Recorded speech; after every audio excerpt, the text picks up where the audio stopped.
Ok, me da mucha pena. ¿Qué tal amigos? Bienvenidos a un podcast nuevo esta semana con un entrañable amigo y maestro. Les quiero agradecer por la respuesta que hemos tenido. Hemos visto que más de ustedes nos han estado viendo y la verdad se los agradecemos porque pues lo hacemos con mucho cariño. Lo hacemos porque nos gusta y también porque ustedes nos ven. Entonces, por favor, sigan compartiendo estos videos, los clips que salen entre semana, a todas las personas pues que les pueda interesar esta temática, porque siempre es muy interesante y es un tema relevante. El día de hoy quiero agradecer a un amigo y maestro que está el día de hoy conmigo, que es el profesor Manuel Aguado. Maestro, bienvenido. Gracias, ¿Cómo, muchas gracias, Ituriel. Un gusto estar contigo aquí. cómo está? ¿Bien? Muy bien, bendito sea Dios, todo muy bien. ¿Ya había estado así en algún tipo de programa de este estilo? Sí, en una ocasión estuvimos en Radio y Televisión Mexiquense. Ok. Con algo mucho más serio. Pues todo es serio, que todo depende de... a mí me gusta siempre darle todo seriedad, pero también disfrutar el Darle momento. importancia y... Y- Sí, claro, pero yo digo que la importancia está ahí, es buena, pero pues una broma, ¿no? El divertirse tantito tampoco estorba demasiado. Sí, sí, efectivamente, y pues a mí me da más gusto el reencuentro después de algún tiempo, aunque nos Sí, vemos, hablamos, no es lo mismo que la presencia física, el saludo, el abrazo, y obviamente con la sana distancia, porque ya todavía vacunados, además ya ya podemos estar vacunados, más afortunadamente, tranquilos. un poquito más tranquilos, ¿no? En nuestro caso tenemos historia. Usted fue el culpable, he dicho. Usted ha sido el culpable del trabajo recepcional que hice cuando me gradué, ¿no? Me gradué, me gusta decirlo para que por lo menos me sirva de algo, con mención honorífica de la UPN. Y pues yo creo que mucho gracias a usted, profe. Yo creo que este es un fenómeno que podríamos ir platicando en el que a veces no vemos la importancia de la persona que nos está acompañando en ese proceso y que yo la verdad, le voy a ser sincero, yo lo valoré y valoré el apoyo hasta tal vez después, tal vez un año después, porque en ese momento uno, pues tal vez en esa vorágine de cosas y de todo lo que pasa uno por ese último año de universidad, que de verdad las personas que nos escuchan en su mayoría son maestros, eh, y ellos ya saben de qué estamos hablando, pero para los que estén en curso, que seguramente en este capítulo habrá mucha gente que esté en ese transcurso de volverse licenciado en educación, en pedagogía, Ujú. en diferentes carreras, lo van a pasar. Ese año caótico, ese año que te forja el carácter y que te sirve para estar en una estabilidad emocional después. De hecho, lo van a ver mis actuales tutorados y te van a poder dar fe y constancia de lo que tú acabas de decir, que es mucho trabajo, que por qué tanta, ¿cómo se llama? ¿Por qué Tanta presión, tanta porque... presión? ¿Por qué hay que leer tanto? ¿Por qué hay que escribir Sí, tanto? sí. ¿Por qué hay que entregar este capítulo ahí en este tiempo? Y Miren, entonces están así todas, yo voy todos. a dar un solo mensaje y espero, maestro, lo secunde. Vale la pena. O sea, ahora yo lo veo y la verdad es que ese es el proceso que tienes que pasar porque de este lado, la verdad, lo ves completamente diferente y créanme que a lo mejor ahorita pues les apura, a lo mejor ahorita están en el centro del huracán, pero después van a ver que llega la calma y la satisfacción. Yo les debo decir, y todavía lo tengo, el 4 de julio, ¿no? Por ahí de las 12 del día, que ya te dicen, Fíjate. bien, se le declara a tal persona, licenciado en aquella ocasión de pedagogía, es algo que no se olvida, que se queda ahí Qué y que bonito que lo recuerdes. yo le agradezco mucho, profe, ese apoyo y sobre todo le voy a decir algo, ese apoyo también moral en esa etapa de mi vida en la que pues también me tocó sufrirla bonito y que hubo gente que estuvo ahí conmigo como usted, Ujú. como veníamos platicando, como nuestro amigo Gus, que se nos adelantó, Así y pues es. toda esa gente que el día de hoy pues podría escucharnos, espero. Sí, pues, bienvenido, muchas gracias, perdón. Y pues estamos aquí en la mejor disposición de comentar y charlar lo que venga. Perfecto, maestro. Pues yo le invito a que esto sea una plática como si platicara con sus amigos, menos las groserías, ¿no? No, también, no, la verdad es que no hay problema. Primero que nada, a todos les he preguntado y quiero igual empezar con usted, profe. ¿Cómo le fue en la escuela? ¿Era usted buen estudiante? Más o menos, ¿fue rebelde? Pues fui rebelde, pero también fui buen estudiante. Bueno, lo que sucede es que había mucha exigencia en mi familia. Te mencionaba que yo soy, que mi familia éramos 4 hermanos y bueno, mi padre, que espero también vea que afortunadamente todavía tenemos con nosotros, Qué bueno, y vea saludos. este video, pues nos exigía mucho la parte que tiene que ver Con la con escuela. la escuela y mi mamá, que a ella sí ya se nos adelantó hace un par de años, también nos exigía mucho en la parte de la escuela, entonces había esa exigencia y el compromiso y además había todas las condiciones para poder dar lo Sí, mejor de sí. uno, ¿no? Sí, claro, el responder a unas condiciones que le eran dadas de alguna Pero manera. eso no dejó de ser que, eso no evitó que pues, también a mis pobres padres los haya hecho yo sufrir, porque pues sí fui un poco rebelde en algunas, y complejo sobre todo en algunas situaciones, ¿no? Pero, ¿esto fue en alguna etapa en la adolescencia o desde chavito ya Principalmente, les daba lata? no en todo el Sí. momento, sí, Se acentuó yo en no la sé si prepa, en la no sé, secundaria. lo que pasa es que yo era muy hiperactivo. Ah, ok, ok. Muy hiperactivo desde pequeño. Entonces, una forma de canalizar esa energía fue la actividad física, el deporte. Entonces, cuando no tenía ese desfogue, pues estaba Demasiada energía demasiada energía. Entonces, atrapada. como fui muy hiperactivo, pues eso provocaba que siempre estaba metido en problemas, hasta todo ahí en la cuadra en donde yo me crecí, pues llegaban a la casa a dar quejas de mí, de que me había portado mal, que les había tocado el timbre, que ya había roto un vidrio, que había golpeado a un perro, a una persona, lo que sea, pero Sí. siempre mi pobre madre pues tuvo que estar ahí, ¿cómo se dice? Haciendo de tripas Sí, corazón. cómo no, sí fue muy complejo. ¿Y en qué momento, yo sé que usted es licenciado, recuérdeme, licenciado en educación física, ¿no? Sí, Y ahora, pues yo supongo que su formación la mantiene, pero no está en el ámbito de la educación física per se.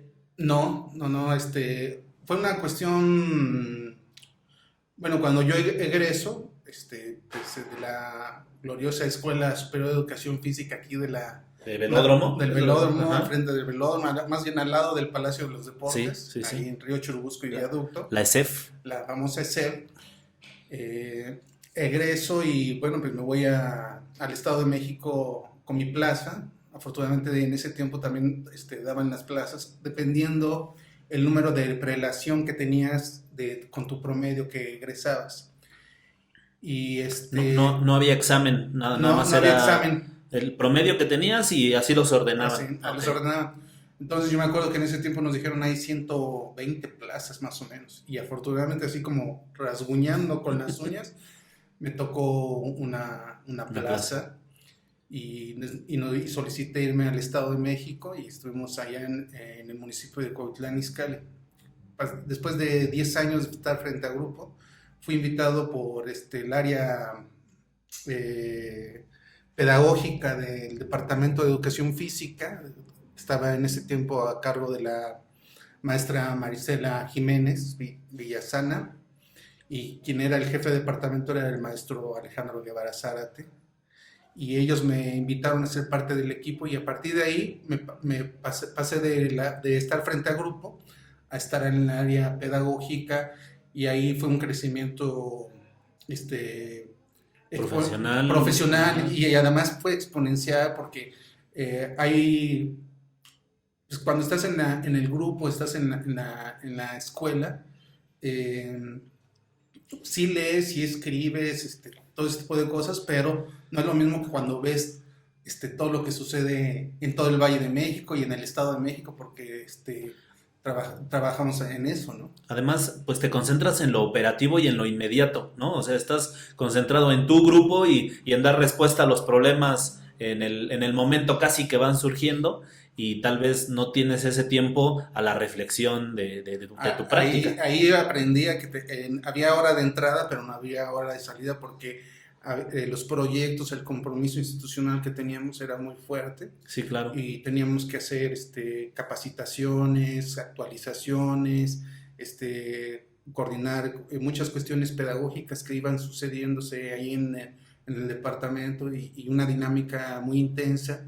Y había veces que salíamos a medianoche del trabajo porque teníamos que sacar la evaluación o el de proceso, la evaluación final, por esa exigencia, ¿no? Entonces, ahí en lo personal, pues yo pasé de esa parte de la práctica a tener otra visión y ya posteriormente, bueno, pues, una vez que todo tiene ciclos, sentí que ya era sentíamos que ya era el fin de ese ciclo de estar ahí.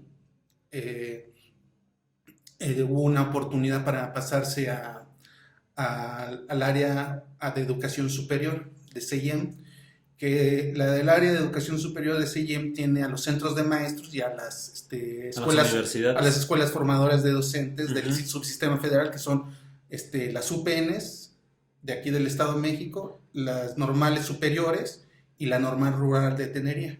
Okay. Y entonces tuve la oportunidad y también con el apoyo sindical me pude mover a esa área y ahí me llevo desde aproximadamente ya más de 10 años aquí desarrollándome en esta área. ¿Qué tanta distancia hay? Yo no la conozco. ¿Qué tanta distancia hay entre tal vez la formación que usted tuvo en educación física y ya la formación de formadores? Pues ¿Le costó trabajo? A mí me costó mucho trabajo. Adaptarse. Sí, fue muy complejo.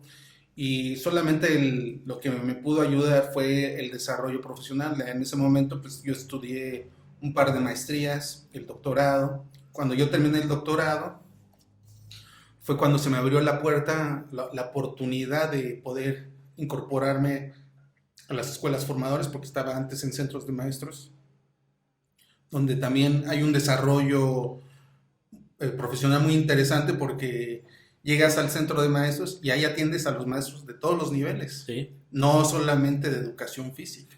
Y entonces de repente pues, te encuentras tú como maestro de educación física con tu formación de educador físico, dando estrategias para la comprensión lectora. Y aparte me sonreía, profe, porque yo estuve en un curso en un centro de maestros muy interesante, el profe Vladimir lo hizo bastante bien, pero entre tantos profes es bien complejo el aceptar que no eres tú el que tiene que dar la clase, ¿no? O sea, estamos tan acostumbrados a este rol que de repente nos cuesta trabajo soltarlo y dejárselo a alguien más. Y entonces a mí me daba mucha risa, a mí me llegó a pasar también, la verdad, que ya todos nos adueñábamos de la clase, ¿no? O sea, y llegaba un momento en que el profe pues casi tenía que decir, a ver, ya espérense tantito, ¿no? Déjenme hablar porque pues sí, se suponía que íbamos a escucharlo a él. Sí, esa fue una experiencia muy bonita para mí. Salir de educación física, salir del área de confort, ¿no? Del conocimiento disciplinar en el que yo me formé, en el conocimiento disciplinar en el que yo tenía la experiencia, el conocimiento, y pasar a otra área en donde hubo otra exigencia, no podía quedar mal, teníamos responsabilidades académicas muy fuertes y también en ese momento histórico, pues la formación, los centros de maestros eran centros muy importantes del proceso de la formación continua de los maestros en servicio. Y aparte fue en la época de que se hablaba de la profesionalización, ¿no? Que hacían esta transición entre que había maestros con solo la normal, entiéndase, no como un nivel menor o mayor, sino que antes los maestros nada más salían de la secundaria, ingresaban a la normal y después se habló de la profesionalización con esta idea de nivelarlos a una licenciatura. Sí, es un proceso histórico muy...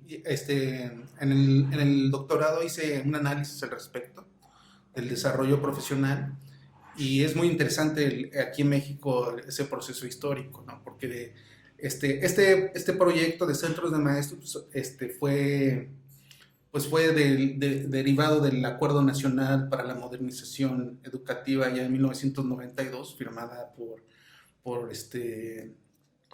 Ernesto Zedillo, que era el secretario de Educación, Sí. y la secretaria general del sindicato, que era la maestra Elba Ester. Surge ahí la necesidad en esos acuerdos, la necesidad imperiosa de crear un sistema de formación continua para los maestros, de formación continua y desarrollo profesional para los maestros en servicio.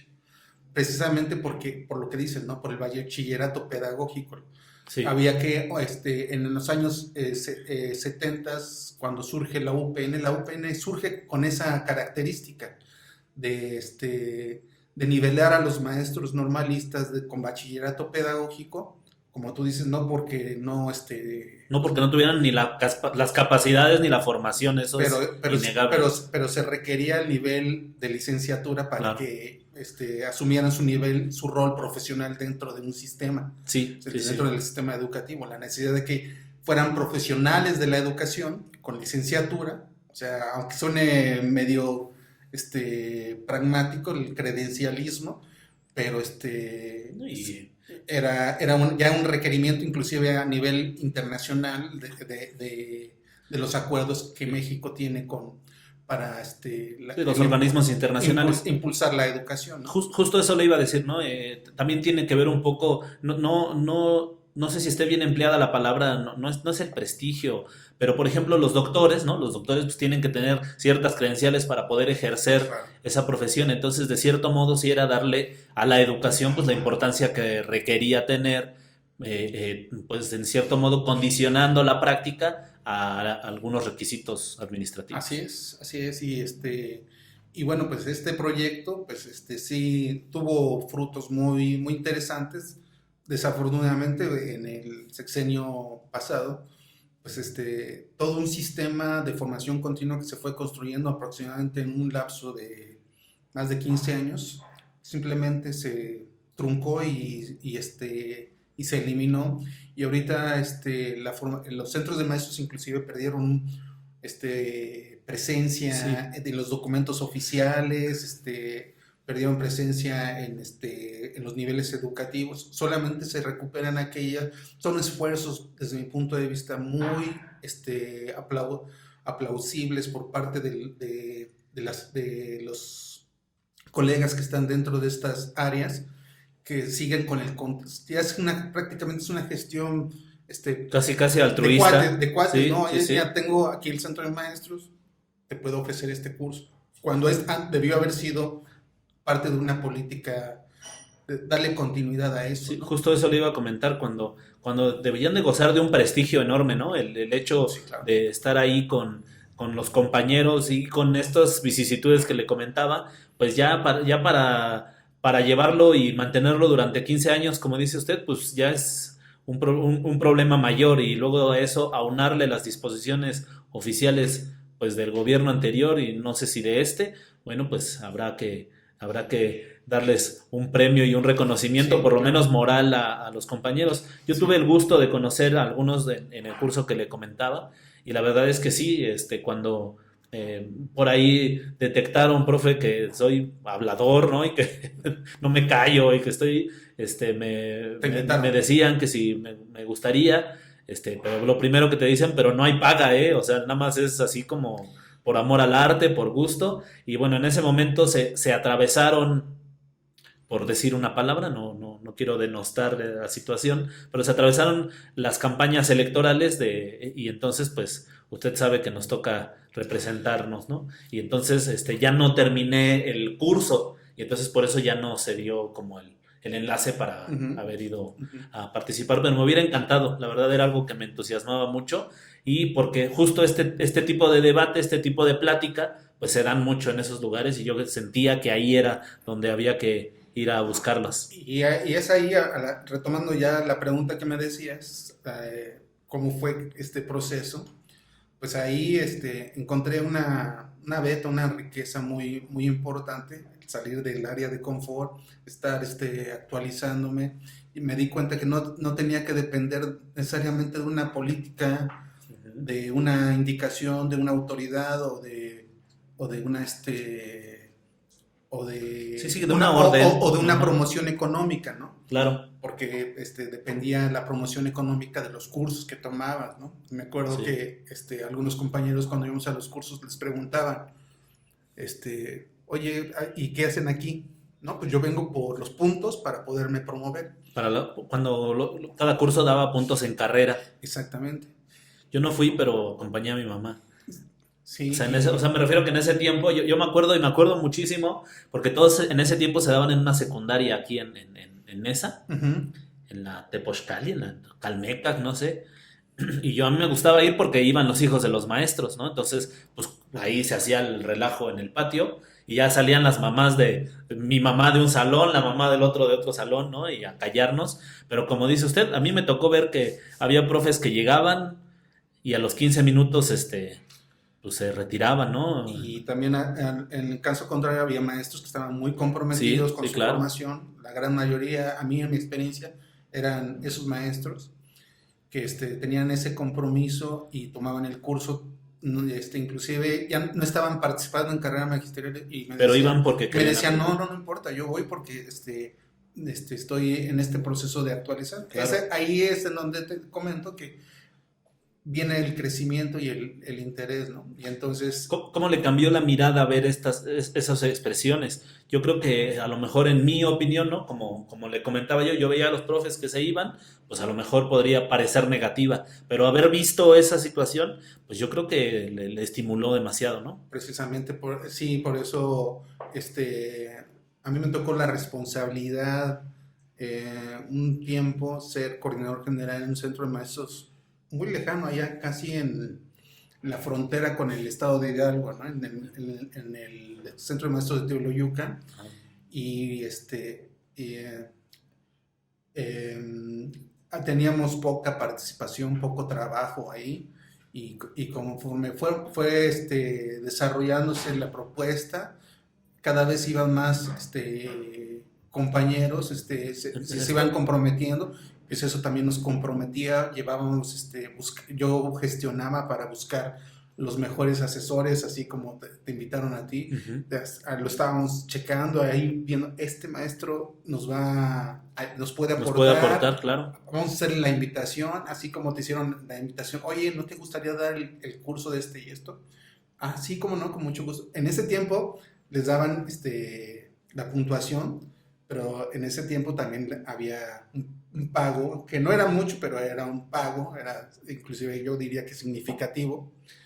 Y bueno, pues ahí teníamos a los colegas desarrollándose, y entonces eso ya se fue haciendo pues como una bola de nieve, creciendo, y ya al final, después de 5 años de estar ahí en el centro, pues ya teníamos una cantidad de maestros considerable, que logramos las metas que nos habíamos propuesto cuando tomamos la coordinación, y fue todo eso derivado a ese compromiso, además que el compromiso institucional, al compromiso con la formación continua, con la necesidad de que los maestros estuvieran fortalecidos. En esa época fue muy complejo porque fue la implementación inclusive de la RIA. Sí. En educación primaria, y todos los diplomados que se desarrollaron, pues estuvimos involucrados y empezaron por el 2009, más o menos. El proceso de la RIA empezó en el 2009. Fueron tres diplomados divididos en diferentes bloques, dependiendo. Hubo un diplomado que fue dividido en 4, creo que fue el del 2010, 4 bloques. Pero por lo general eran 3 bloques. Estaba la UNAM involucrada. Ellos eran los que daban la certificación de que habían tomado el diplomado. Y fue un trabajo muy intenso en ese periodo del 2009 al 2011, que fue la implementación, porque iba gradual. Primero empezaron con primero y sexto, luego segundo y quinto, y al final con tercero y cuarto, no se pudo hacer la implementación, o sea, se pensó en una implementación masiva, pero por la cantidad de docentes que hay en el nivel de educación primaria era imposible. Incluso empezaron hasta con unos pilotos antes, ¿no? En algunas zonas. Sí, en algunas zonas. Más o menos similar a lo que se hizo en el 2018, cuando se intentó la implementación de este programa de los aprendizajes claves. De los aprendizajes. Maestro, sin duda, el hablar del profesionalizarse, de la formación continua, pues tiene que ver en el currículum oculto, como se llama este canal, con ciertas actitudes que uno, pues no me gusta usar la palabra debe tener, porque yo siento que nadie debe, más bien pues quien quiere lo hace, ¿no? Y quien no, Claro. no. Pero ¿qué actitudes a veces deberíamos irnos formando los maestros con la intención de siempre mantenernos? Yo, por ejemplo, me quedo con lo que usted dijo de salirse de la zona de confort. Y este ejercicio, por ejemplo, yo le quiero agradecer mucho el haber venido porque justo se trata de eso. O sea, a lo mejor desde nuestra zona de confort, maestro, pues podríamos dedicarnos a escribir clases en Zoom, ¿no? O a Sí, nada claro. más, pues dedicarnos a lo que platicábamos, a que se cumpla el horario y desconectar el teléfono y no enterarnos hasta el próximo lunes que nos vuelve a tocar. Sin embargo, pues aquí estamos en sábado, a deshoras, tratando de hacer esto, ¿no? Pues mira, es que es muy importante partir de cuál es el concepto de desarrollo profesional que queremos Alcanzar. impulsar, Ok. ¿no? Hay varios autores que hablan del desarrollo profesional y hay algunos que hablan sobre pues, la credencialización, ¿no? Tu desarrollo profesional está vinculado a que tengas una licenciatura, que hagas una maestría. que hagas la maestría. Por lo general, ese concepto lo asume mucho el sistema educativo, ¿no? Ok. O sea, ¿por qué? Porque ellos reportan datos y dicen, tengo tantos maestros con maestría, tengo tantos maestros con doctorado, ¿no? Tengo este porcentaje de maestros con licenciatura, y entonces asumen que hay un desarrollo profesional. Y aparte es un parámetro que ellos pueden medir, ¿no? Porque en nuestro caso, pues a lo mejor nosotros tenemos el gusto de platicar, de vernos, y a lo mejor usted, que me vio hace ya 5 o 6 años que me gradué, no, hace ya 6 años que me gradué, a lo mejor podría decir, hubo un crecimiento, o no, yo creo que estaba mejor antes, ¿no? Pero tal vez la institución, el aparato gubernamental, pues no puede saber si te estás desarrollando o no. Y es un concepto válido. Sí, no estoy demeritándolo ni mucho menos, ¿no? Pero, y quien lo hace, mis respetos. Sí, ¿no? Entonces, eso también ha provocado, desde mi punto de vista, que los docentes cuando se incorporan a estudiar una maestría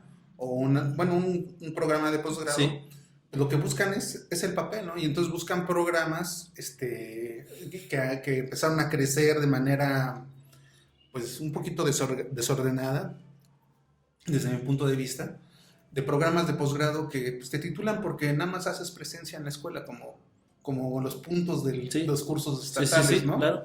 Y entonces ya estuviste ahí en la maestría, estuviste 2 años estudiando, sacrificando tus sábados, aquí está tu título, ¿no?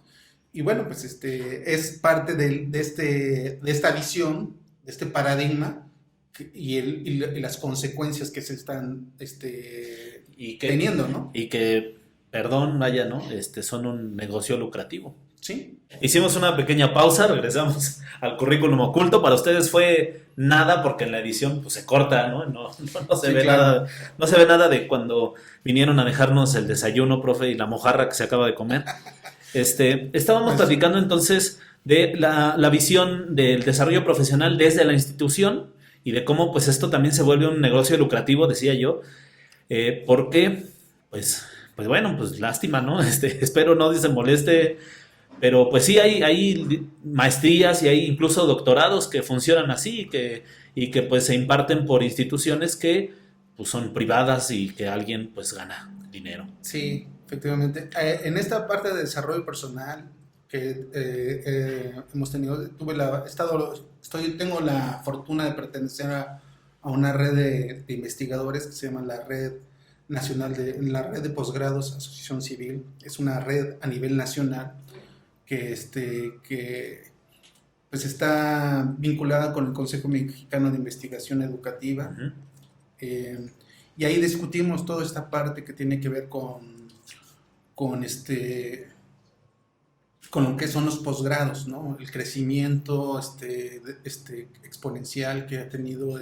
No solamente es una cuestión aquí en el Valle de México, es a nivel nacional. Inclusive aquí en el Estado de México hemos hecho el conteo de los números de programas de posgrado que hay. Es la segunda entidad después del Estado de Puebla con mayor número de crecimiento en posgrados. Bueno, eso fue apenas hace un año que hicimos ese análisis. Probablemente ya seamos el primer lugar. Pero ahora con la pandemia, pues, bueno, sí. quién sabe, ¿no? Porque pues, tú sabes que los programas de posgrado, pues, la intención es la parte presencial. Sí, claro. Pero bueno, sería cuestión de hacer otra vez la investigación, el análisis. Entonces, ahí se hablaban de dos tipos de posgrados, el profesionalizante y el investigativo. Okay. ¿No? ¿Qué tipos de posgrados existen? Los investigativos, en donde el requisito, sin importar si es maestría, doctorado o algún diplomado, tienes que hacer investigación. Ese es el propósito. Y por el otro está los posgrados profesionalizantes que te ayudan al desarrollo de la labor o el ámbito en el que estás, de tu gestión, ¿no? Si eres director, una maestría en dirección educativa, ¿no? Okay. Y entonces ambas son válidas. Incluso en el desarrollo, en el mapa curricular van orientados más a la práctica y los otros más hacia el estudio, a la investigación, pensar. Exactamente. Okay. El currículum el oficial. El oficial menciona ahí claramente pues, la carga de horas, por ejemplo, a la investigación educativa para los programas investigativos y de prácticas o de revisión, análisis teórico para los profesionalizantes. Okay. Sin embargo, ahí también hay una discusión que hay un tercer tipo de posgrado, ¿no? Que es que se está analizando, que es el que credencializa al docente sin tanta exigencia ni en lo investigativo ni en lo profesional, sino más bien es entregar el papel, ¿no? Y como tú dices, hay instituciones que por el simple hecho de pagar tu colegiatura y estar haciendo presencia y entregando productos, pues ya tienes tu título de maestro, ¿no? De maestría. Pues, ¿no? yo sí quisiera retomar lo que comentaba usted. Bueno, pues y sobre todo en este universo tan amplio de la docencia, maestro, pues seguramente será válido para alguien, ¿no? Claro. En mi esquema, en mi manera de pensar, para mí, Víctor, pues no es lo ideal, pero pues si hay alguien que lo considera dentro de su proyecto profesional o de vida, bueno, pues adelante. Regresemos entonces, maestro. Esta es la parte del desarrollo profesional desde la institución, ¿no? Yo creo que iba usted a contrastar esto con la parte que tiene que ver con tus valores de cómo te profesionalizas. Claro. Sí, hay otros autores que nos hablan de el desarrollo profesional como un proyecto de vida. Okay. Creo que eso es en lo que a mí lo que respecta a mi persona es más esa parte, porque es más el compromiso de que el desarrollo personal que estoy adquiriendo pueda servir para fortalecer a las personas, al área de donde estoy sirviendo, en este caso, sí, a la formación inicial. Y bueno, pues adquiere otro compromiso, un compromiso ético profesional, un compromiso más formativo, un compromiso más vinculado a esos valores que se requieren, ¿no? Y entonces, bueno, pues nosotros nos conducimos básicamente en ese sentido, porque ahora que estamos en las escuelas formadoras, pues no es un secreto decir que había veces que titulaban a los alumnos con un trabajo con el mínimo esfuerzo. Y como tú dijiste, ¿no? Hace un momento cuando hiciste la remembranza de la parte de tu de mi de tu experiencia. experiencia, que fue compleja, fue difícil, pero no tiene otra finalidad más que fortalecer el desarrollo, y afortunadamente en la gran mayoría de los casos nos ha servido para que también los muchachos que se están formando en las licenciaturas, ya sea en la pedagógica, en la normal, pues también valoren la profesión, una profesión tan bella como la de La docencia. la docencia, Yo, para poder y darse cuenta que se pueden desenvolver a lo largo de su vida plenamente, y no que estén ahí a los 3 o 4 años diciendo: "Ay, tengo que ir a dar clases", claro. porque les pesa, ¿no?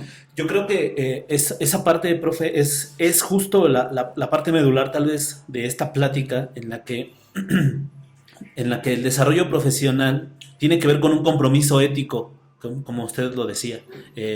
Sin embargo, a veces nos cuesta trabajo comprometernos porque tal vez no le vemos en los hilos del currículum oficial, no nos vemos reflejados nosotros, ¿no? Sin embargo, ustedes han hecho una gran labor, ustedes los formadores de formadores, han hecho una gran labor en que los maestros que están egresando en estos años de las UPNs, de las normales, pues salgan con una visión de compromiso, con una visión profesional en el sentido ético de la palabra. Eh, Sin embargo, a mí me pasó que cuando yo llegué al sistema tuve un choque, ¿no? Tuve un choque, me estrellé con la pared, alguna vez se lo platiqué, porque pues yo venía con armas metodológicas en la cabeza, ¿no? Sin embargo, el llevarlas a la práctica me costó mucho trabajo. Ahora yo sé que en las normales, que en las UPNs, los compañeros que están formando, incluso yo tengo una compañera que está de la UPN trabajando conmigo, un saludo a Pau, pues ya están yendo a muchas más prácticas, están viendo inmersos en el sistema desde que están en los primeros semestres, y eso antes no se hacía en las UPNs, ¿no? O en pocas, según mi entender. Bueno, aquí hay que entender que desde mi particular punto de vista falta una modificación, un análisis, una reforma en el planteamiento curricular de las UPNs, ¿no? Porque si los egresados de las UPNs van a formar parte del sistema educativo mexicano, deben de tener ese vínculo, Claro. con las escuelas, con la educación básica, ¿no? En el caso de las escuelas normales, en 2018, bueno, están constantemente en reformas. La visión de la Federación, de la Secretaría de Educación Pública con las escuelas normales es distinta. Tienen una visión distinta, y ahí constantemente hay una reforma curricular, y hay un trabajo de revisión constante. Entonces ahí, desde el primer año, los muchachos van a las prácticas. Sí. Están vinculando esa parte de la práctica, del trabajo docente, de la gestión del conocimiento, desde muy temprano en su proceso formativo. Es algo que se ha discutido recientemente. En el año 2019 tuve la fortuna de ser delegado de aquí del Estado de México, de la Escuela Normal donde estoy actualmente, es en Tlalnepantla. Fui delegado de los congresos del Congreso Nacional de Transformación y Fortalecimiento de las Escuelas Normales. Sí. Y ahí están las 250, ahí estuvieron los representantes de 250 escuelas normales conversando. Todo fue una riqueza impresionante, y aún a pesar de que uno pudiera decir esa parte de la práctica es importante, también hubo reclamos muy fuertes sobre que el plan curricular está muy centrado al desarrollo disciplinario, o sea, a la enseñanza de las matemáticas, del español, ¿no? Que es una carga muy fuerte, y que están haciendo a un lado la parte que tiene que ver con la filosofía de la educación, de la ética, del desarrollo moral, etc. Todo ese tipo de cosas que de alguna manera, de esos elementos que son fundamentales para la formación integral del docente, del compromiso ético, se ha estado haciendo a un lado para volver a, el reclamo es que están volviendo al maestro muy práctico, ¿no? En el trabajo cotidiano, ¿no? Y eso, irónicamente... Irónicamente llegamos y lo que nos falta es práctica, ¿no? Yo sí creo, profe, que se tendría que buscar el punto medio, ¿no? O sea, yo no podría afirmar en este momento que está mal que practiquen, que sea práctico eminentemente o que sea teórico eminentemente. Yo creo que cuando yo ingresé a la UPN, a mí me llamó la atención que no sé si tenía que ver con otro programa o con otra visión en aquel momento, pero que yo entendía que hasta el tercer año, si no me equivoco, hacías como un marco común y después te orientabas hacia docencia, hacia investigación, etcétera, ¿no? La verdad es que, con toda la sinceridad, cuando no fue así, porque hubo el cambio de coordinación en la UPN de aquí de Nezahualcóyotl, donde ya tuvimos el gusto de conocernos, no se dio así y a lo mejor en ese momento no lo valoré, como les decía, ¿no? Ahora la verdad es que creo que si me hubiera especializado en lo que yo tenía idea en ese momento, quién sabe cómo me hubiera ido ya en el salón, ¿no? Yo no veía, no tenía yo la capacidad en ese momento de ver cuál iba a ser mi realidad. Y yo creo que con las prácticas ahora, por ejemplo, la chica que está conmigo, Pau, pues yo le hablo todo el tiempo de lo que va a ser la realidad. O sea, le digo, ok, vas a traer tus actividades, bien. Le digo, pero sí, ten en cuenta que ahorita funcionan de este modo y le trato de dar recomendaciones prácticas que se aúnen a lo que ella está trayendo de la parte teórica, ¿no? Entonces, yo creo que este trabajo para nada es una genialidad. Seguramente algún maestro de los que están en esta UPN o en las escuelas normales ya lo ha pensado, pero tal vez nos ha faltado llevarlo a un punto en el que se pueda generalizar. Sí, es correcto. Ahí debe haber un punto de equilibrio. Ahorita, por ejemplo, con más razón, recién en mayo ya se emitió la nueva ley general de educación superior, que venía sustituyendo a la ley de coordinación de educación superior, y ahí ya reconocen a las escuelas formadoras como un subsistema de la educación superior. Eso fue uno de los reclamos fuertes en este congreso, y ahí incluyen a las escuelas normales y a las UPNs. Entonces, ahí el reconocimiento de la Universidad Pedagógica Nacional como una escuela formadora de docentes ya orienta las políticas o las tomas de decisiones de las instituciones formadoras hacia lo que estás mencionando, y eso va a ayudar invariablemente a una modificación en el currículum. Incluso los pone en una mejor posición, ¿no? A la hora de que tienen que ir a la escuela, por ejemplo. Nosotros nos pasó cuando íbamos a las prácticas, ¿no? Que llegabas y a veces los directores, no por falta de voluntad, pero pues entre toda su carga laboral, pues de repente decían, ¿y ustedes qué, no? Ahora yo creo que al ponerlos en ese ámbito de ser formadores de formadores, pues por supuesto que ya se abren las puertas completamente para la UPN, y qué bueno, la verdad qué bueno, y ojalá que se encontrara ese punto de equilibrio en el que las escuelas normales aportaran esta parte práctica y las UPNs pudieran traer un poco de lo teórico. Sí, claro, yo creo que debe de haber ambas, y uno de los proyectos que yo desarrollo ahí en la escuela es invitar a mis alumnos de la UPN para que platiquen con mis alumnos de lo pedagógico, de lo pedagógico con los alumnos de la escuela normal. Eso sí les ha abierto mucho el panorama, sobre todo en los procesos de innovación.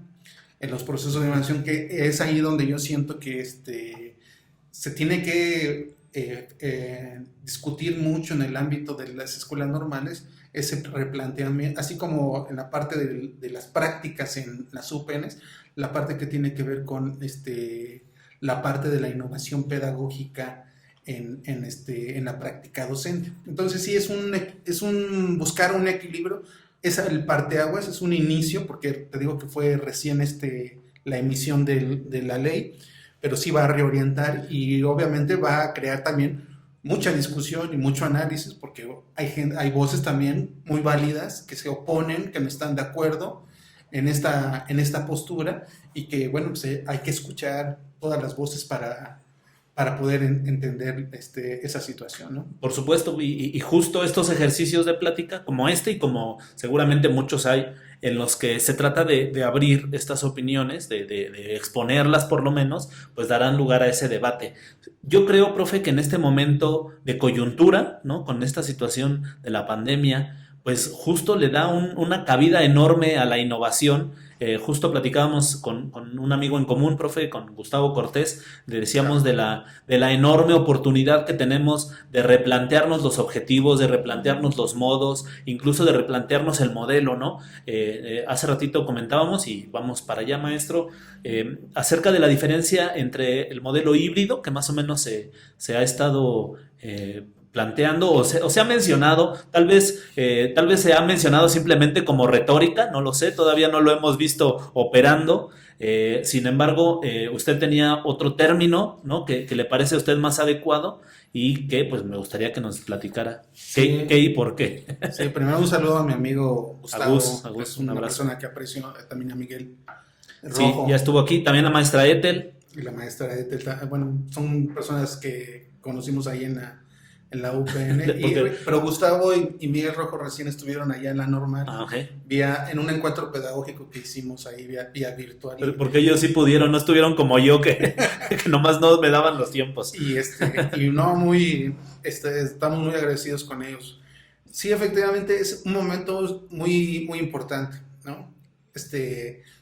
En este periodo, pues, tuvimos la oportunidad de estar, pues, si algo se ha redimensionado en este periodo, es y retomando la parte de desarrollo profesional, es la posibilidad de tomar diferentes cursos, ¿no? Sí.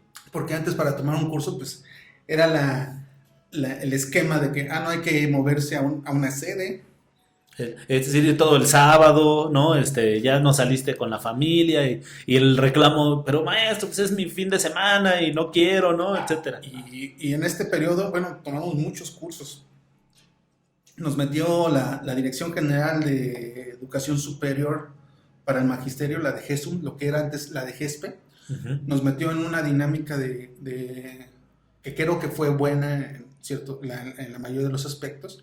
Nos metió en una serie de dinámicas de desarrollo profesional vinculadas precisamente a la necesidad, no solamente del uso tecnológico, sino también del desarrollo socioemocional, una serie de situaciones que fue lo que se empezó a observar, ¿no? Entonces, yo me metí hasta uno de finanzas. Sí. Sí.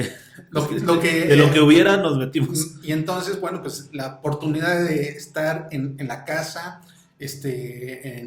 tal vez estás comiendo y estás tomando el curso, bueno, en short o en pijamas, y o algunos en la cama de plano, y pues eso ha ayudado mucho, y a mí me tocó estar en el Congreso de la UNAM, uno de formación,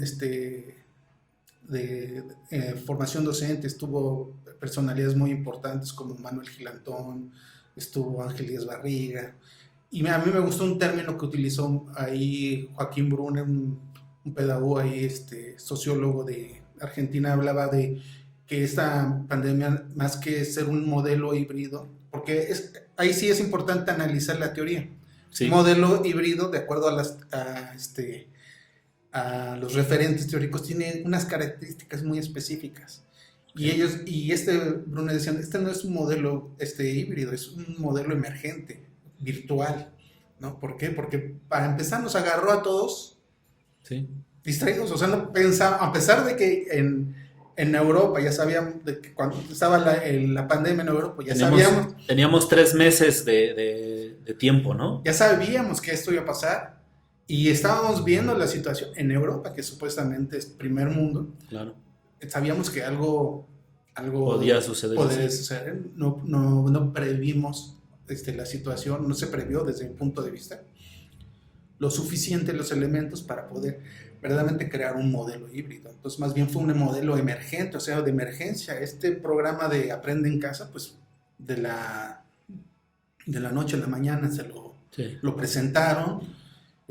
Fue un esfuerzo, no digo que no fue valioso para muchas comunidades, pero verdaderamente no hubo pautas y lineamientos para coordinar la parte que se presentaba. Sí, la programación no coincidía con lo que se suponía teníamos que ir viendo, etcétera, ¿no? Con lo que estaban haciendo los maestros, y tampoco la programación consideraba lo que hacían los maestros. O sea, ahí debió haber habido una comunicación dialógica para verdaderamente fortalecer tanto los contenidos de la televisión como lo que estaban haciendo los maestros. Que bien los maestros, aquí sí quiero puntualizar, tuvieron, en lo que yo pude platicar con varios colegas en diferentes partes del país, tuvieron experiencias muy valiosas, muy importantes, y de avance y de mejora, a pesar de las dificultades, que no fueron o escuchadas o no fueron realmente analizadas para poder todavía fortalecer este planteamiento, ¿no?, de la SEP. Yo creo, profe, que en ese sentido la mayoría los obtuvo, ¿no? O sea, no quiero entrar en la retórica, sobre todo en la retórica propagandística, pero sí creo que en medida de lo que cada quien tuvo a su alcance, hicimos un gran trabajo. Y yo quisiera puntualizar esta parte, maestro. Yo creo que usted está de acuerdo conmigo, porque tampoco nuestra intención en esta plática ni en ninguna es aventar piedras, ¿no? Ni nada. Yo creo que la autoridad que tal vez tomó esa decisión, que podríamos considerar correcta, incorrecta, o adecuada o inadecuada, pues seguramente lo hizo con los referentes que tenía en ese momento, ¿no? Claro. Tal vez le hicieron falta referentes, le hizo falta el que ahí estuviera representada de cierto modo la situación que guardaban las aulas, ¿no? O que esta decisión no se tomara en los niveles altos, ¿no? Tal vez si se hubiera tomado en las autoridades medias, hubiéramos podido operar programas locales que nos permitieran adecuarnos, ¿no? Sí, definitivamente es consecuencia de varias décadas Sí. Descentralización de la toma de decisiones desde la Secretaría de Educación Pública, y que aunque en el papel, en la parte oficial, hay posibilidades de desarrollo en ámbitos locales, auténticamente quien opera la parte del desarrollo curricular pues es la Secretaría de Educación Pública, ¿no? Y con muchas reservas autoriza programas locales o propuestas locales, y ahí sí ha habido ahí sí hay una riqueza enorme. Claro. En cuanto al trabajo académico que hacen y ya sistematizado las entidades federativas en todo el país. Hubo experiencias muy ricas, muy de las que todos podemos aprender, y que yo creo que inclusive lo dijo el doctor Ángel Díaz Barriga en uno de estos foros que te mencionaba. Lo dijo en el que está en el de Mejora Edu. Uh-huh. Recuperar esas voces de los docentes para construir proyectos. Sí, claro. Hace una riqueza increíble, ¿no? Si tomáramos este modelo emergente que usted menciona, para quitarle lo emergente, pues habría que empezar a ir recogiendo este año de experiencias, ¿no? Que fueran enriqueciendo un modelo que ya pudiera ser permanente, o que abriera las posibilidades. Yo, cuando empezó esta situación, mi discurso con mis alumnos, por lo menos en mi aula virtual, no me gusta decir la aula virtual, pero bueno, en el espacio donde nos comunicábamos, les comentaba que pues era una gran oportunidad de ver otro punto, otra educación, ¿no? Y que no se trataba de adaptar lo que ya hacíamos a la computadora, ¿no? O sea, no se trataba y quien lo hizo y le funcionó, está bien, pero yo, en mi opinión, no se trataba de yo poner el pizarrón en el fondo. Exacto, ¿no? Si ya no tenía pizarrón en el aula, ahora ponerlo en mi casa y seguir haciendo lo mismo. Entonces me tropecé varias veces porque pues yo le daba la pauta a la autonomía, le daba la pauta a que el alumno gestionara sus tiempos. Tal vez no contemple que pues de repente en una familia del entorno en el que nosotros atendemos, pues no hay mucho chance de gestionar el tiempo cuando pues el celular se lo lleva la mamá porque trabaja 8 horas, ¿no? Ujú. Y el alumno no le queda más que trabajar de las 8:30 a 9 de la noche que llega su mamá hasta la madrugada, ¿no? Como platicábamos. Sí, vuelvo a reiterar esa parte de ese diagnóstico, Sí, porque a final de cuentas, pues lo aprendimos sobre la marcha. sí, sí, Y sí, sí. bueno, tú que eres ya una persona con experiencia, sabes que primero tenemos que identificar el problema, ¿no? Sí, Y saber cómo voy, y ya a partir de ahí establezco las estrategias, establezco las vías de acción, las vías de claro. acción, las metodologías y todo eso. Yo creo que faltó esa parte por parte de la autoridad educativa.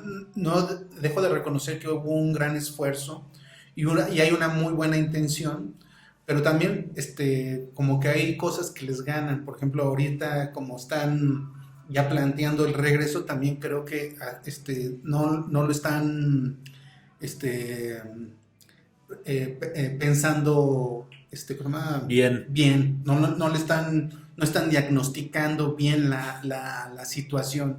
Más bien parece ser que están con un impulso, pues, no quisiera decirlo, pero parece Sí, ser que sí. sí es una cuestión política y bueno, pues todo permea en el ámbito educativo y en la sociedad.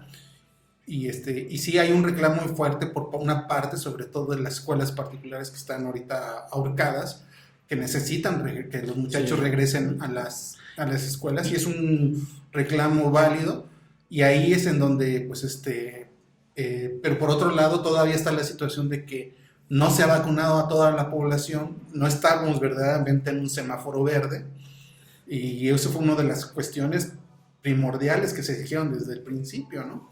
Tenían que Y en estar. donde todos estuvieron de acuerdo, nos dijeron, semáforo verde, el regreso, todos los maestros vacunados, la mayoría de la población. Todavía hay un alto riesgo y en algunos países, en varios países, ha habido rebrotes. Rebrotes. Y algunos nos preguntamos qué necesidad tenemos de eso, ¿no? Yo creo que tiene que ver un poco con la presión que están ejerciendo por un lado los colegios y por otro lado también la sociedad civil, vaya, los padres de familia, Sí, claro, que, también. que Les surge también. les surge y hay que tender y ser empáticos con ellos porque pues sí, les ha tocado difícil, ¿no? La situación se ha puesto muy complicada, muy difícil y a lo mejor una persona que con problemas iba saliendo en su vida diaria, ¿no? Pues el de repente encontrarse con esta pandemia, con esta situación, pues les cimbró, hubo trabajos, empresas enteras que perdieron su fuerza laboral y pues que ahora tienen que arreglárselas con lo que pues medio pueden hacer en casa, vender en casa y Así pues es. ahora el decirles aguántenos otro año, no sé, pues empieza a poner ahí una presión que trastoca lo político y nos rebota a nosotros. Sí, por eso yo reitero que ¿cómo se llama? Hay que pensarlo Hay que bien. pensarlo muy bien. Sí, es muy importante esa parte. Y sí hay una gran preocupación. A mí me ha tocado escuchar a los maestros decir, bueno, es que a mí ya me vacunaron, pero mi esposo, Sí, sí, yo en bueno, casa estamos no así. lo han vacunado y tiene comorbilidades. ¿Qué hago si yo traigo ya el virus de la escuela? Ujú. Y entonces hay que escuchar todas las situaciones, hay que ver. A mí me parece que recientemente estaba leyendo lo que sacó la autoridad educativa de la Ciudad de México, y a mí esa propuesta parece ser que está muy razonada, muy bien, Le parece sensata. me parece sensata. Habla de tres tipos, con las tres B, ¿no? Sí, así, que era semáforo en verde, que estén vacunados y que sea voluntario. Exactamente, y inclusive es notorio que, porque también tuve la oportunidad de leer el documento que sacó la organización sindical Sí, de aquella entidad, bueno, de aquí de esta entidad, Ya estamos de este lado, ya es aquí. de esta entidad que habla sobre que parece ser que hay un acuerdo. Un acuerdo, hay un acuerdo muy bien pensado y muy bien diseñado, en donde la autoridad, tanto educativa como sindical, es voluntaria y no va a haber sanciones, y no va a haber, y valórenlo, pero invitan al maestro y se le miren, pero también les invitamos a que lo piensen muy bien, y los van invitando, los van con un tono más de convencimiento que decirles, te toca. ya tienes que incorporarte, ya estás vacunado, a mí no me interesa, tú tienes que ya estar dentro de tus funciones, dentro de la escuela, como si no hubiera pasado nada. Y no es así. Y entonces a mí ese análisis que tuve la oportunidad de hacer, pues se me hace más oportuno, más válido y más claro, reconocido, ¿no? Yo invitaría, maestro, y espero, cada quien, ¿verdad? Yo invitaría a que en medida de que vayamos regresando, también estas experiencias que tuvimos se vayan recuperando, con la intención de que el modelo emergente se convierta en híbrido, con la intención de que empecemos a romper las barreras del aula, ¿no? Yo me acuerdo que hace muchos años, profe, los maestros se llevaban hasta de excursión a los niños, ¿no? O sea, era curioso. Yo me acuerdo que mi madre, híjole, a ver si ya no la pueden sancionar, ¿no? Ya tiene tiempo jubilada, pero yo me acuerdo que en ese momento, antes, se hacían las excursiones, por ejemplo, a Teotihuacán, ¿no? Ahora ya está impensable que te agarres y te lleves a todos los niños a subirse a la pirámide del Sol, ¿no? Por lo administrativo y por los riesgos que conlleva. Sin embargo, yo me acuerdo que cuando se empezó a dejar de poder, lo que hacían es que se ponían de acuerdo y decían, nos vemos en tal museo, y ya iban, ¿no? Entonces, ¿por qué con esta situación que se presentó, pues se abre una posibilidad completa a traspasar las barreras del aula y entonces empezar a llevar una educación incluso vivencial, ¿no? Sí, por ejemplo, nosotros que estamos en la parte oriente del Estado de México, pues tenemos aquí en Ixtapaluca un aviario enorme, ¿no? En Chimalhuacán hay un planetario donde sin duda sería interesante el que tu secuencia didáctica contemplara el estar ahí, el ir, ver los planetas o el ir y ver las aves, ¿no? Y que tal vez esto permeara en modelos de educación, pues que ya de verdad contemplen a las TICs como parte de las herramientas, no nada más como que tengas computadora, porque decían, no, las TICs, y te llevaban la computadora en algunos salones, el programa de la pantalla, y que a final de cuentas se terminaron quedando en el olvido. Es que sí existieron, esas propuestas existen. Es que aquí, mira, por ejemplo, lo que estamos haciendo en la escuela normal aquí con la doctora Elaine, que es la coordinadora de la institución. Y próxima invitada al currículum oculto. Esperemos que sí. Ella... Bueno, nosotros tenemos, aparte de la de posgrados, también pertenecemos a una red se llama la Red TEC, es una red de maestros de Michoacán, es la red de transformación de la escuela, y ahí se habla sobre la etnografía virtual. Ajá. Otro término para el desarrollo de la investigación educativa, ¿no? En estos tiempos de pandemia, ¿no? Entonces, tiene que ver precisamente con esos recursos que aprendamos de la situación que nos aconteció para transformar el ámbito educativo. Ya venía todos esos recursos. Yo me acuerdo de hace 10 años del famoso Encarta, no sé si te acuerdas de él. Sí. Algunos de tus no lo escuchan, no lo van conocer, pero era un software. Yo lo tenía pirata. Era un software increíble porque te llevaba a todas partes del mundo. Sí. Tenía visitas virtuales a museos, inclusive el Louvre. El Louvre, sí, justo, yo vi ese. Y a mí me encantaba porque pues yo nada más ponía el disco y ponía a mis hijos a ver, mira, este es el Louvre, esta es la Mona Lisa. O a las pirámides de Egipto, y entonces ellos hacían dibujos ya a partir de lo que habían visto. Y bueno, hay muchas estrategias, ¿no? Entonces, la etnografía virtual lo que pretende, lo que estamos planteando es recuperar todas estas experiencias. Por ejemplo... Pero es que, profe, pero es que están, o sea, Sí. en Google Maps, en el teléfono ahorita, puedes entrar y ver. Tal vez no tienen lo que sí tenía el Encarta, que era la información, ¿no? Que tenían su caja de información y una explicación, etcétera. Sin embargo, en lo que trataba yo tal vez de expresar era que ya no se trate nada más del recurso, sino de todo un conjunto sí de recursos, pero también de actitudes, también de que el maestro a veces estemos más abiertos a usar más los recursos. Ahora que ya lo tuvimos que hacer a fuerza, pues ya no que el Zoom se quede olvidado en la casa porque ya regresé al aula, sino que también pues esto nos permita hacer cosas diferentes, ¿no? A lo mejor si yo en mi práctica, y esto puede ser una locura, de verdad no pretendo que sea así, pero puede ser un ejemplo, que te vayas a algún lugar que pueda servirte de valía para el trabajo que estás haciendo con los alumnos, pues tal vez transmitirles desde ahí, ¿no? Y tal vez desde ahí romper las barreras, que no solamente sea el aula, sino que en otros espacios y en otros tiempos puedas seguir educando.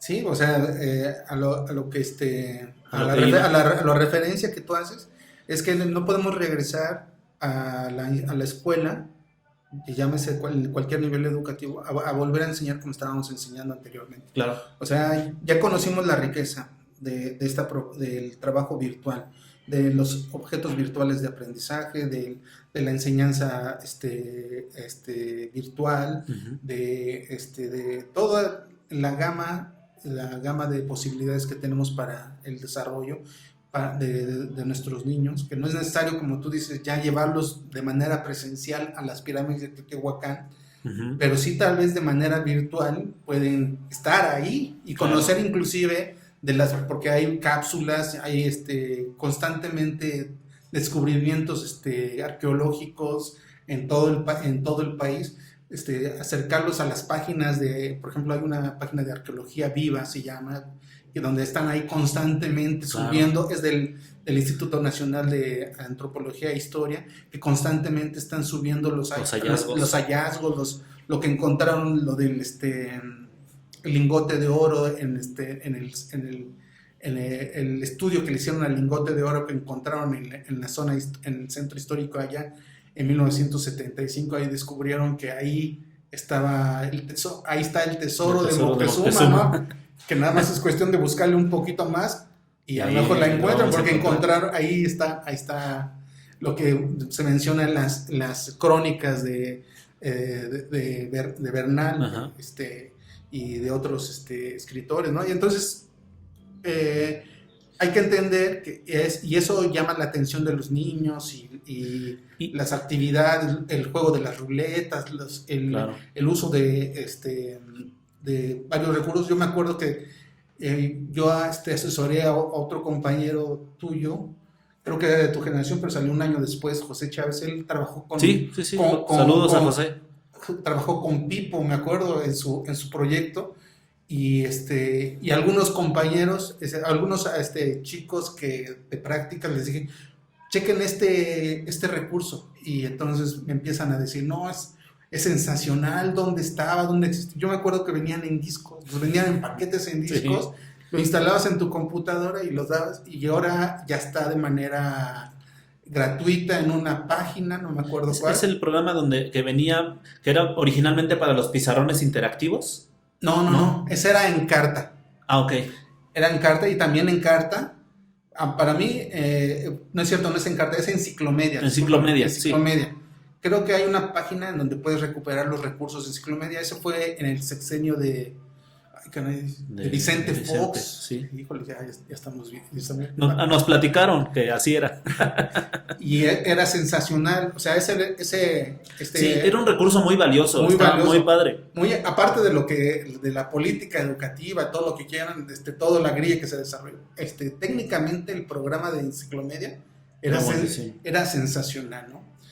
Y está todavía, parece ser que hay una página, a ver si me lo busco y luego lo ponemos ahí. Sí, claro, se los pongo en la descripción. Hay una página en donde puedes acceder a los recursos de Enciclomedia. Mire. Y entonces y ahora no es algo nuevo, es algo ya viejo, pero que además es actual. Y que incluso ahora ya con los dispositivos táctiles, con todo lo que hay, claro que podríamos operarlo. Inclusive con el celular. Claro. Yo incluso, maestro, invitaría también a encontrar el valor educativo en cosas que tal vez no necesariamente están emitidas por la institución. Por ejemplo, ¿ha visto usted los videos de este cuate Luisito Comunica? ¿No? Ah, sí. Yo vi unos videos de él en África, ¿no? Y ¿qué cree que mi hijo, Diego, estaban bien interesado en ellos, ¿no? Entre las cosas, datos curiosos, cosas que él maneja, por supuesto que ahí hay un valor educativo que tal vez podríamos recuperar y que nos podrían servir de mucho para ya no nada más miren niños, vamos a ver este video, y luego les voy a hacer 5 preguntas, ¿no? Sino tal vez el que ellos puedan explorar activamente ese material como un valor educativo, ¿no? Obviamente, pues tiene que pasar por una curaduría, hay que tener cuidado, pero...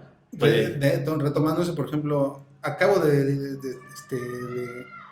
asesorar una tesis de algo muy parecido a lo que acabas de mencionar, de un alumno, Marco Pérez, de la licenciatura en Enseñanza y Aprendizaje de la Formación Cívica y Ética. Él en su secuencia didáctica incluyó los videos estos de los famosos supercívicos. Oh, sí. Creo que son muy famosos en la red, y yo estuve analizando, esto le dije, pues no solamente es que los vean, los muchachos tienen que también vivenciarla, y entonces ya la secuencia didáctica, estoy hablando desde hace un año, la secuencia didáctica se enriqueció con estas perspectivas ya desde entonces, y los muchachos ya van creando una conciencia ética moral en el desarrollo de su personalidad, dándose cuenta de lo que es correcto y lo que no, de lo que es incorrecto dentro de la civilidad, y entonces tuvo resultados muy interesantes en su propuesta, pero es recuperar esta parte de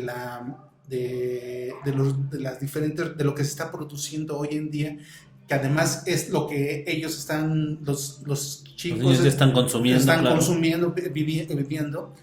La labor del docente ya no es evitar que lo vean, sino más bien es verlo y canalizar a los chicos hacia donde deben de lo que es correcto, porque hay mucha información y no toda la información que hay en la red es buena. Yo no sé si este programa sea apto, ¿no? No sea bueno, pero bueno, pues a final de cuentas existe esa diversidad, pero el papel del maestro ya no es como antes, ¿no? Apaguen sus celulares y nadie puede prenderlos, ¿no? Ahora el aula, la clase se debe enriquecer, se debe fortalecer también la práctica docente con que el alumno lleve su celular y pueda acceder a esta información que te estoy mencionando. Sí, claro. Yo he tenido esa plática varias veces, profe, en el sentido de que pareciera, no me gusta decir pareciera, ya lo dije muchas veces, mi muletilla, pero de repente nos da la impresión de que el maestro está enfrentado al internet y que el internet simplemente sirve para distraer al alumno, y no, todo lo contrario, hay que abrazarlo en el sentido virtual por todo lo que hay, pero hay que abrazarlo como una estrategia y como un medio. Y yo creo que en una educación que piensa en el futuro pues está la tecnología inmersa, está, de hecho en el presente ya lo está. Entonces lo que tendríamos que ir formando, más allá de ver si el alumno se distrae o no, es el criterio para que el alumno elija entre el contenido que le puede beneficiar y aquel contenido que no es apto todavía para él. Maestro, usted ya mencionó 2 veces, y yo creo que es inevitable platicar de la Escuela Normal de Tlanepantla, donde usted participa activamente, porque cuando yo tuve el placer de conocerlo y conocer a la maestra Elaine Turena, ustedes manejaron en ese momento un programa que nos llevó a todos, y lo quiero reconocer ampliamente, profe, nos llevó a todos a titularnos en tiempo para poder ingresar en lo que en ese momento era el programa de ingreso del servicio profesional docente. En ese momento incluso yo me acuerdo que hubo un profe que estamos en pláticas de que venga, el maestro Tenorio, que él no podía creer que hubiera una UPN donde se titularan antes, donde no pasaran ese tiempo de un año probablemente para titularse, y que pues fue un programa que nos benefició me parece que a varias generaciones ya. ¿Este programa se sigue manteniendo en la Escuela Normal de Tlanepantla? Sí, ¿no? De hecho, como te mencionaba, hay una diferencia todavía muy marcada entre los planteamientos curriculares de la UPN y las normales. La UPN todavía no tiene ese proceso de reforma que las escuelas normales ya tienen desde hace tiempo. Entonces, curricularmente tú tienes que terminar para poderte tener el certificado. Sí, tienes que tener tus créditos completos. Tienes que tener tus créditos, pero una parte importante para poder tener tus créditos es presentar el producto con el que te vas a titular. En la normal hay 3 modalidades. La primera es el portafolio de evidencias de la práctica docente, que debe de empezar inclusive en el 5º semestre. Como es un trabajo muy sistemático, muchos alumnos, prácticamente 0, toman este proceso. Los otros 2 que son los más comunes es el informe de prácticas profesionales, que es un informe del último año de los chicos de prácticas profesionales, y el otro es la tesis, la investigación. Si no tienen ese documento, no se puede, no tienen ni siquiera el certificado. Ahí está la diferencia, ¿no? Porque aquí tú en la UPN terminas tus créditos y bueno, ya es una decisión personal si te quieres titular o no te quieres titular, ¿no? Y muy respetable.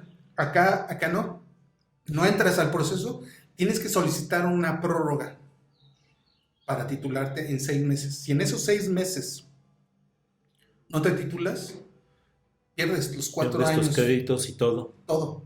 Entonces, es un mecanismo que pues compromete al alumno en el último año no solamente a terminar, sino a sus créditos, sino también a entregar su producto con el que van a titularse.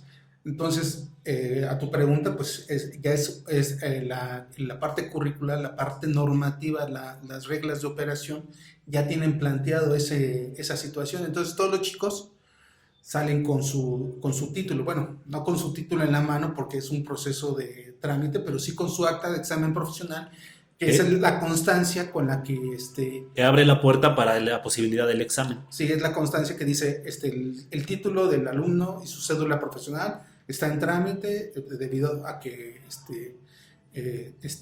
hizo el examen en el mes de junio y bueno, pues el proceso por lo general tarda entre 4 o 5 meses. Ahorita por la pandemia parece ser que se alargó todo el proceso administrativo, pues es comprensible hasta cierto punto, pero salen los muchachos con el documento ya de que son licenciados en educación, dependiendo de la carrera que hayan escogido. Sin duda, profe, ese es un beneficio que tal vez, vuelvo y repito, como estudiantes a veces no comprendemos, no tenemos modo de comprender porque no hemos pasado, ¿no? A lo mejor ahora lo valoramos más porque ya nos tocó pasar por el proceso, etcétera.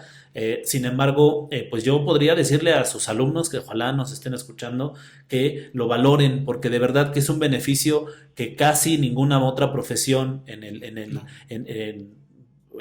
el sistema superior completo, casi ninguna profesión lo tiene. La posibilidad de salir con un título y probablemente con un trabajo. Entonces, eso sin duda es invaluable. Si lo hacen en las demás normales, si lo siguen haciendo en las UPNs y se ha regado, se ha permeado, qué bueno, y ojalá que más y más compañeros lo estén tomando así. En el caso histórico de aquel momento, obviamente no existía ese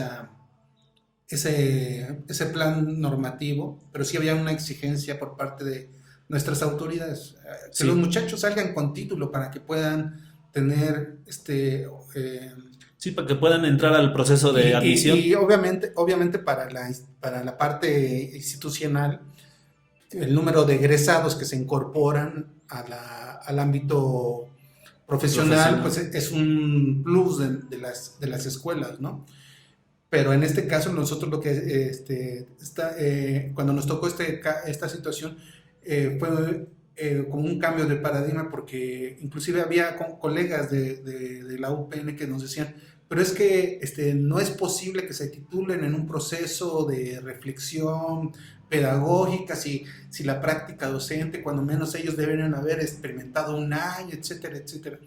Y es una postura muy válida, pero a final de cuentas, como tú dices, ¿no?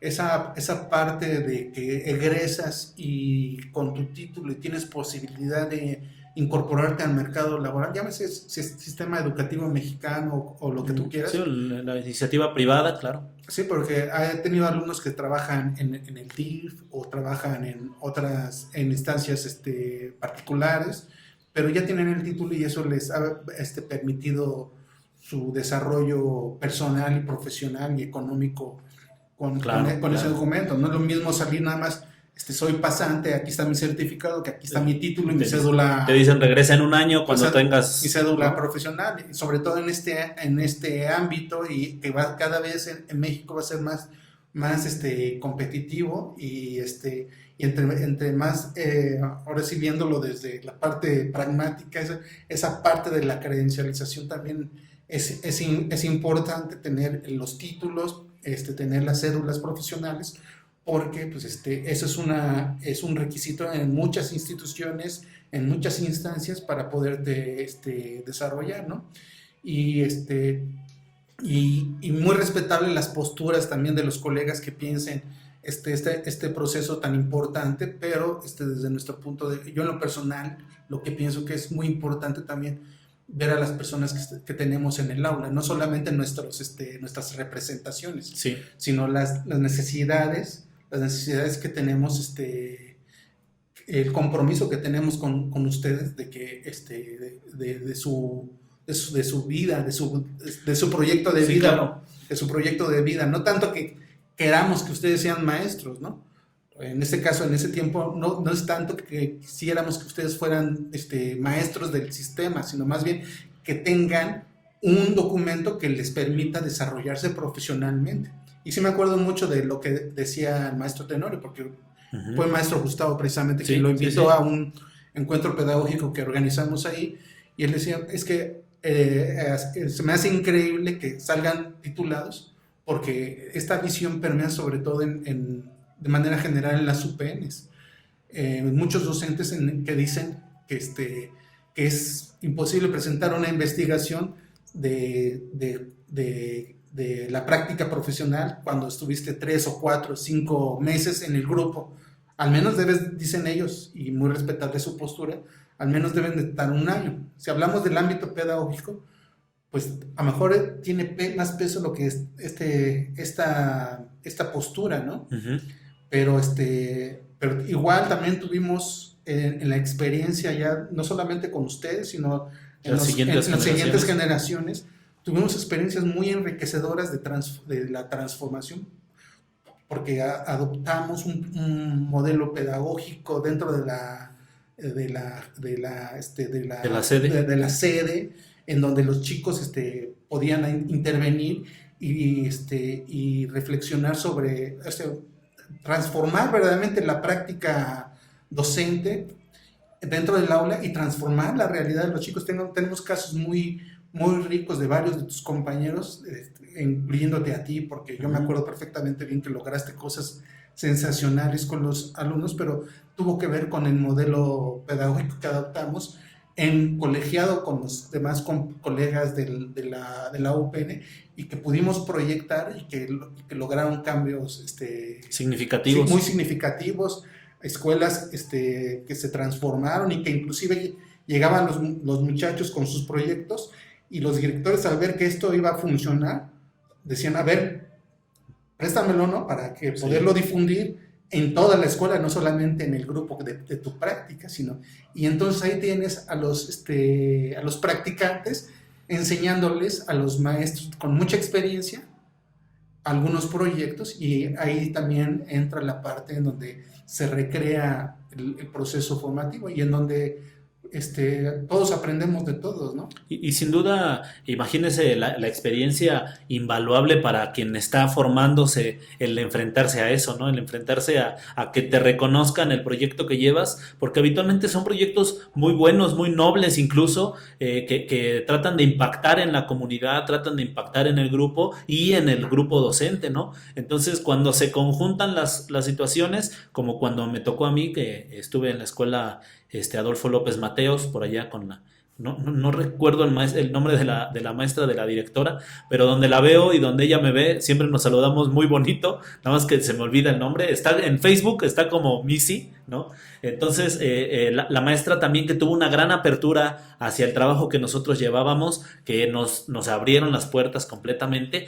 y que quiero darnos cierta importancia, pues eso fue abriendo paso para que ustedes nos lo comentaban, yo me acuerdo mucho de eso, nos decían, es que si ustedes van y hacen un buen trabajo, la siguiente generación, porque nosotros fuimos la primera generación que estuvo en el turno matutino. Entonces los practicantes habitualmente iban en la tarde, ¿no? Entonces nosotros que estábamos en la mañana decían, pues si ustedes hacen un buen trabajo, quedamos bien la UPN, pues también los que vienen atrás van a poder seguir avanzando y si antes aceptaban 2 practicantes, pues a lo mejor ahora nos aceptan 3, ¿no?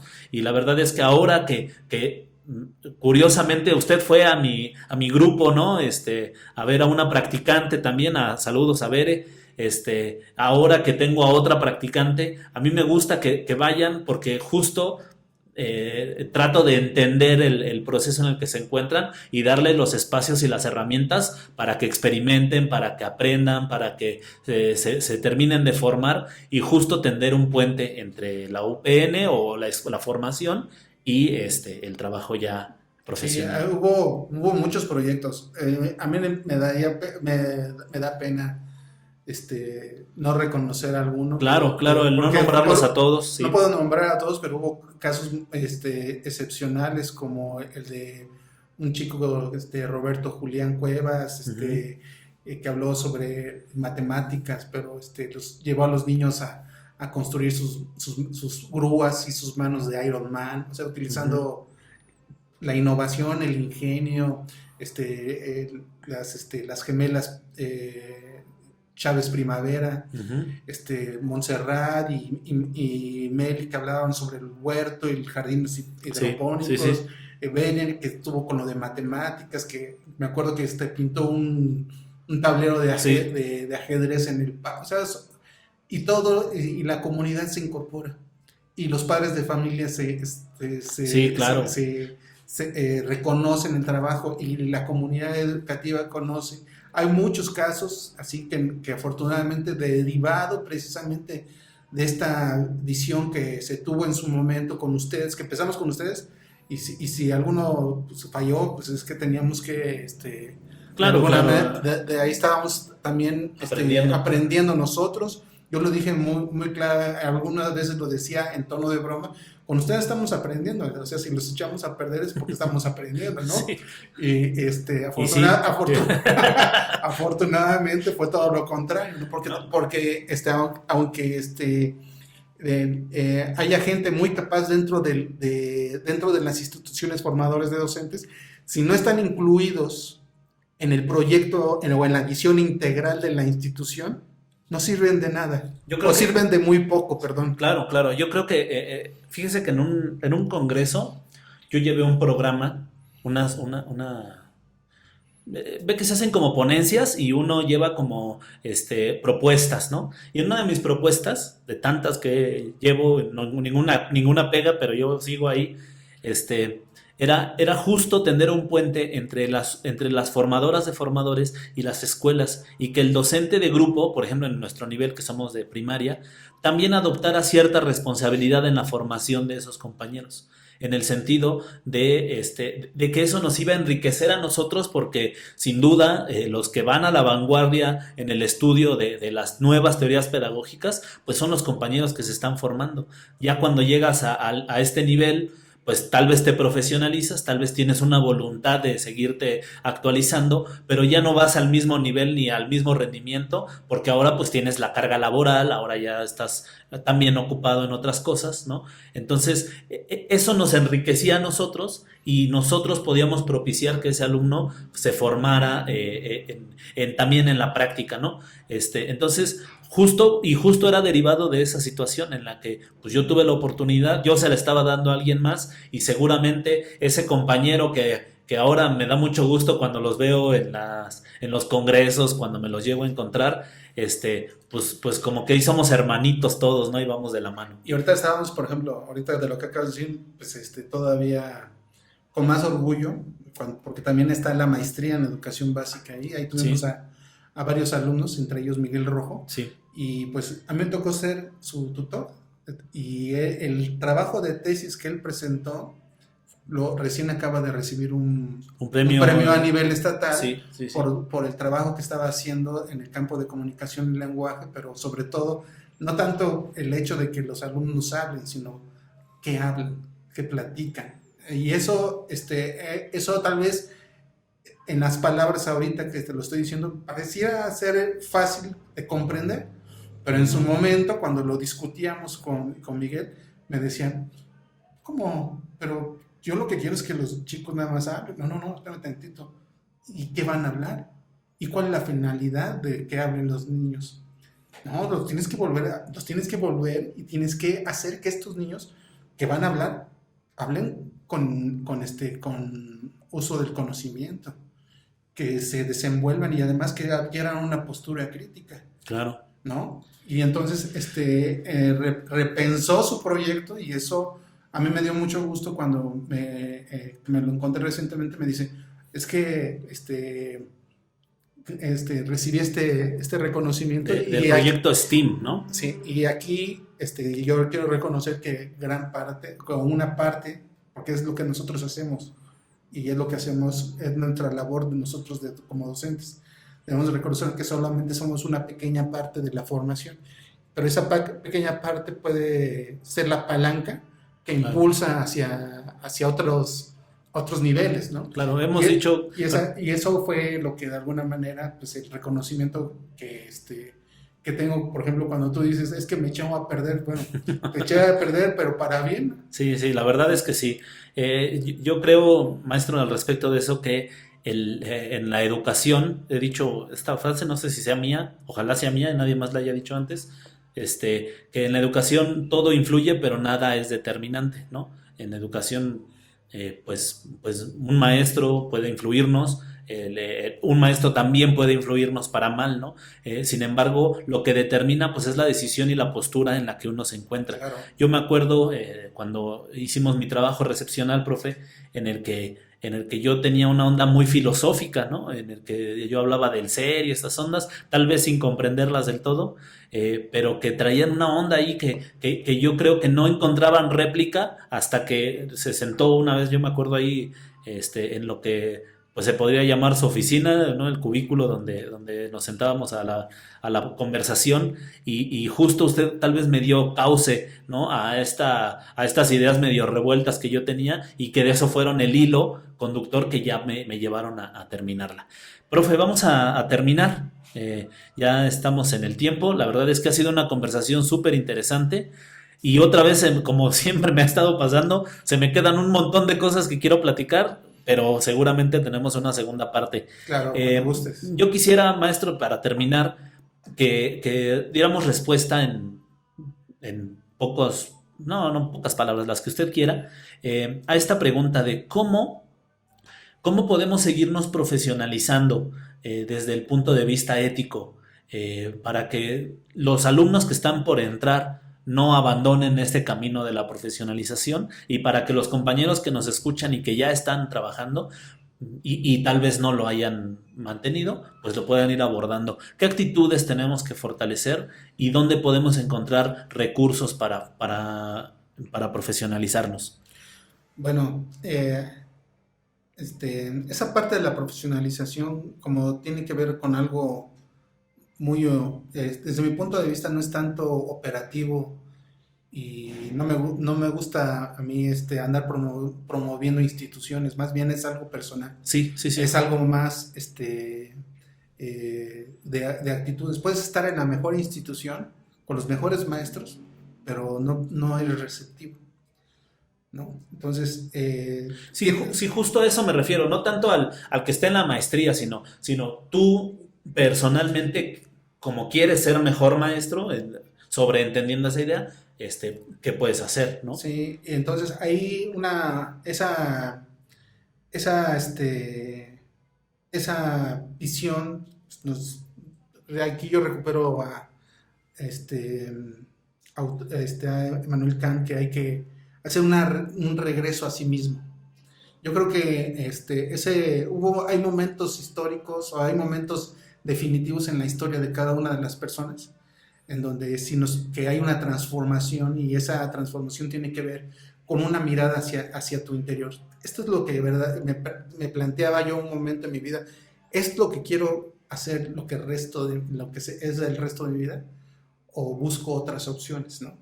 Y entonces cuando te convences, el primer paso del convencimiento es sí quiero estar aquí porque me gusta, y entonces empiezo a ver las razones, y entonces veo en mis alumnos la felicidad o el desarrollo profesional o el que están incorporados en el ámbito laboral o que pude apoyar a un docente para que haga mejor su función y siento la satisfacción más allá de recibir cosa más, un sueldo o un beneficio económico. Es ahí es el punto de quiebre en donde yo siento que empieza el desarrollo profesional, porque ahí empieza a abrirse la posibilidad a ser receptivo a todas las posibilidades, porque hay que entender que crecemos y vamos nosotros, al momento de ir formándonos, vamos a veces creciendo y formando murallas sobre nuestras propias ideas. Entonces, una de las cosas que tenemos que hacer es entender que esas murallas no pueden ser la barrera para poder apoyar y aportar y fortalecer al otro, ¿no?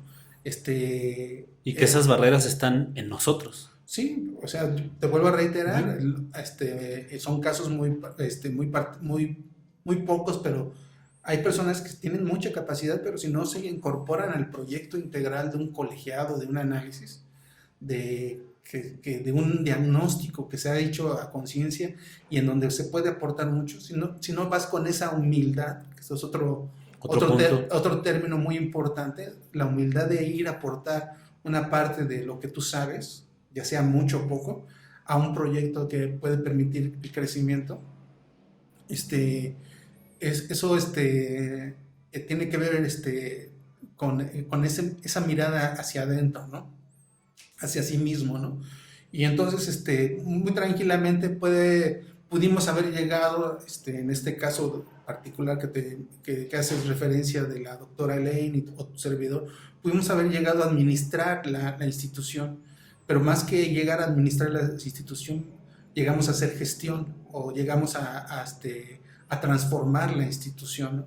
Y entonces hubo un crecimiento, hay crecimiento porque empieza a haber una visión sobre las cosas y las necesidades atienden a esa visión. A ti no tocó la biblioteca. No, Hay una biblioteca muy bonita. Con el nombre de la maestra Mari Matus, Sí, ¿cierto? Sí. exactamente. Y que en paz descanse la maestra Mari. A mí me tocó la maestra, pero no la biblioteca. Fíjate, y el crecimiento de la institución, como la conoces ahorita, acá en la normal de Tlalnepantla, fue un cambio también. Había una situación muy parecida a la que había en esa, y la gestión y la visión transformó la escuela normal y ahora tenemos un edificio propio de la institución, una escuela primaria que tenía baja matrícula, se gestionó con las autoridades, con el subdirector de educación primaria de CEIEM en Naucalpan, que accedió y apoyó y se logró junto con autoridades como el maestro Isidro, que es el coordinador académico y de operación educativa de CEIEM, se logró que se diera esa institución con más de 20 aulas a la escuela normal. Entonces el crecimiento ya de atención a los alumnos, que estaba en un número por la limitante de los espacios, ahora cambia y hay una posibilidad de mayor apertura, El mayor de alcance. mayor alcance, de mayores proyectos. Ya estamos pensando en el posgrado que no existe en la escuela normal, y estamos pensando en la investigación, en el trabajo de red. O sea, esa visión hacia sí mismo este, te permite soñar, imaginarte muchas cosas, y soñar es el primer paso para hacer las cosas reales. Claro. Pues Si no, podríamos, si no soñamos, somos personas muertas, así te lo claro, digo. podríamos resumirlo, maestro, en humildad, en disposición y en proactividad, ¿no? Hay que mantenernos en esos tres con la intención de mejorar, ¿no? Y de ver siempre para Claro, adelante. Bueno, amigos, pues muchísimas gracias, maestro, muchísimas gracias por su invaluable participación. Quisiéramos que durara más, sin embargo, bueno, pues más o menos los formatos así nos lo piden, ¿no?